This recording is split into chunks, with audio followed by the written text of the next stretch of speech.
Hello friends, how are you all? It's very nice to be there with you all once again. You can have a look. I was just watching some of them and I just saw one video where I was talking about Rajasthan, my trip to Jodhpur. And instantly I recalled that yes, uh, Jodhpur, I had a fantastic experience when one day we went to a restaurant there and I had a unique parantha, and that parantha was papad ka parantha. And I thought of recreating this parantha using some ingredients from North India, especially Punjabi ingredients. So for this purpose, I asked a friend of mine in Jodhpur to send me some Rajasthani papad. This papad, I will be combining them with the aloo bhujia, which is also very famous from Rajasthan. I will be combining these two ingredients with an ingredient from Punjab to make this paratha even more spicier. And I think you have guessed that ingredient. Yes, my dear friends, that's Amritsari Vadi. So I'm going to combine all these three to make this paratha. And friends, if you remember, I made one dish with papad, where I was giving an tribute to Bala Subramaniam when he expired. In case you have not seen that, you can have a look at that video also.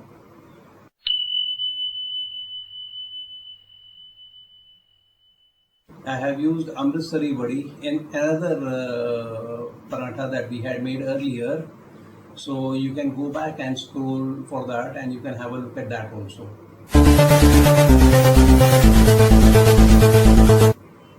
So for today it is going to be a paratha with Amritsari Vadi, Jodhpuri papad and Jodhpuri aloo bhujia. How did I do it? How did I make it? Come, let me show you. So let's start with the dough. For the dough, we'll take 1 cup of wheat flour, and along with this, we'll take the vegetables as I have shown, the spices as I have shown, and crushed Amritsari Vadi. That is going to be 2 of them. So let's not try and change any of the ingredient quantity. Keeping them same, you will get very crisp and very spicy parathas. For the dough, we'll take warm water and knead it, not hot water. And then we'll set the dough aside for 20 minutes for the dough to rise and come into the right character. So we'll cover it up with a wet cloth and leave it for 20 minutes. For the filling, we'll take aloo bhujia, that is 40 grams, and papad, that is 2. We'll take 2 of them. But if you want to increase the spiciness, you can always increase the papad and the aloo bhujia and the spices also. Now, for the papad, what we'll do is we'll roast the papad before crushing them. And both the papad, we'll ensure that both the papads are crisp and the moisture in them does not remain. And the papad has to be roasted very well. So that is the first papad. Similarly, for the next papad, we'll roast it from both sides. So this is the second papad. Just like we had done the earlier one, we'll flip constantly, roast the papad till all the moisture escapes. Once the moisture escapes and they are crisp enough, that is the time when we will set them aside to cool down.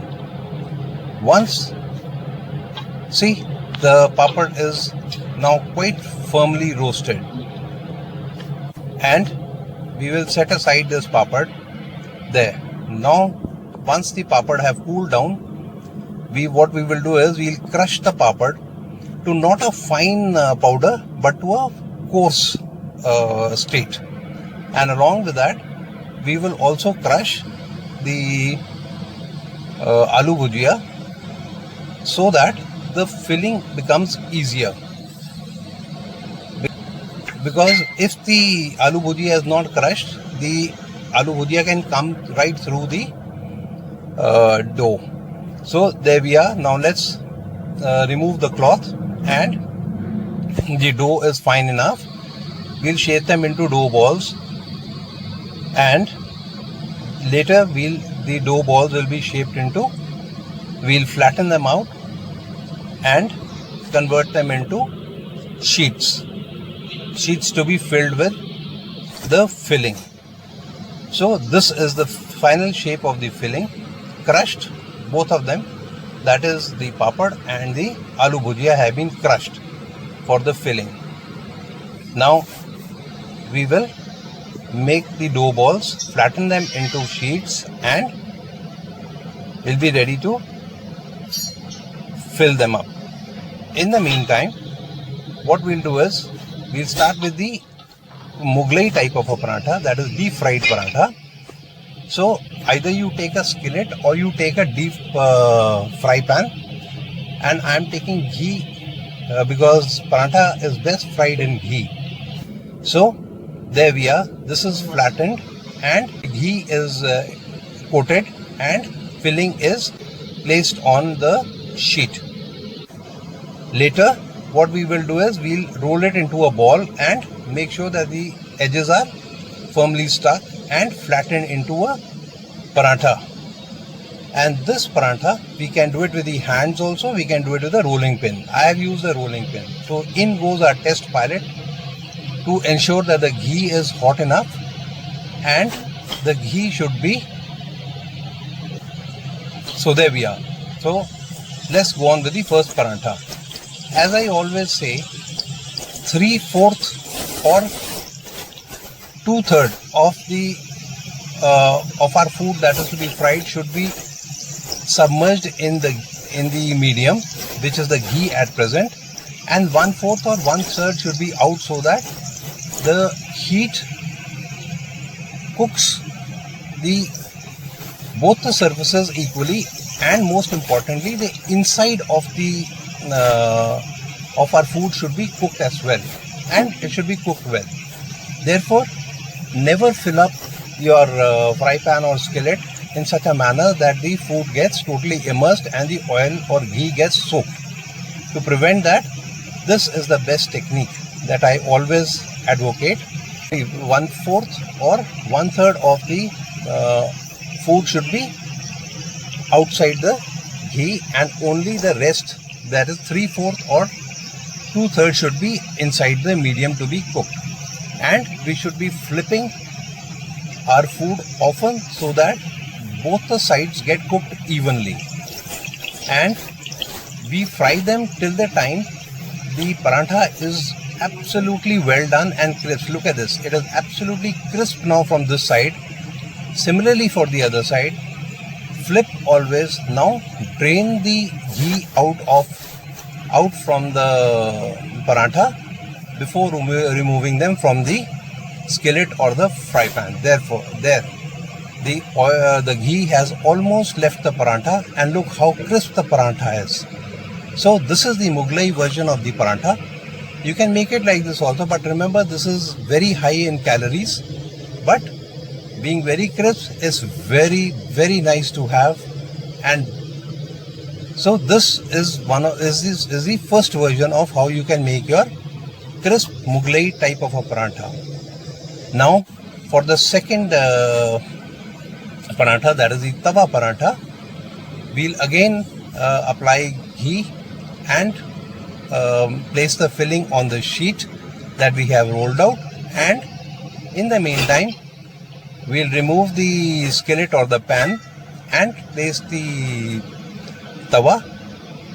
And look, in the meantime you can roll out the paratha. And to convert your tawa into non-stick, please apply some ghee and place the paratha to be cooked. Again, like earlier, we'll be flipping it constantly again and again, and now apply generous amount of ghee to this side of the paratha before flipping.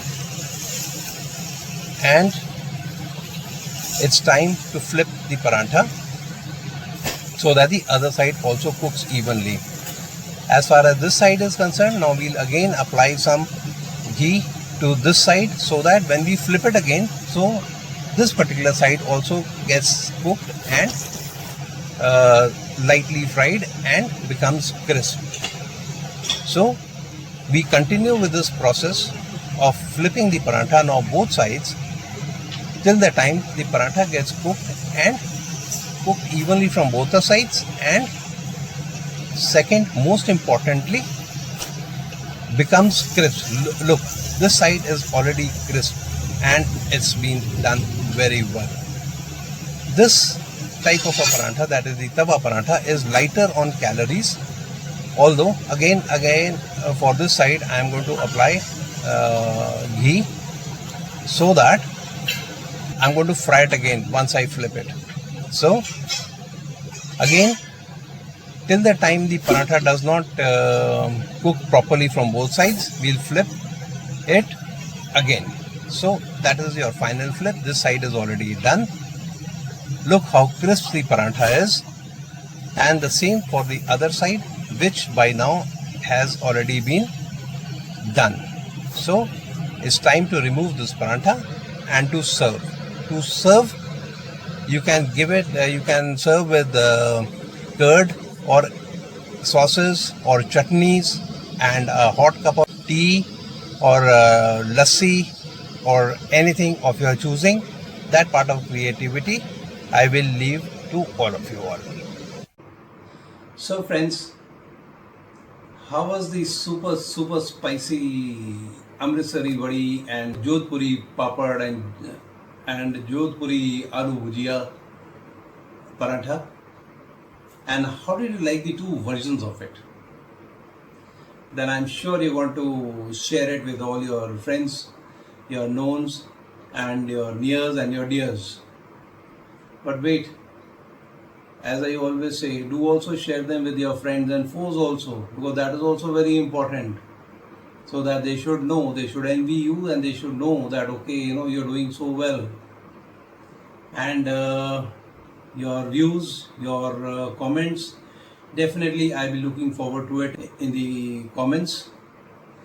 And till the time we meet again with another healthy and organic recipe, is thanks and bye from Chef Raj. Have a nice time, cook healthy, eat healthy, and live healthy.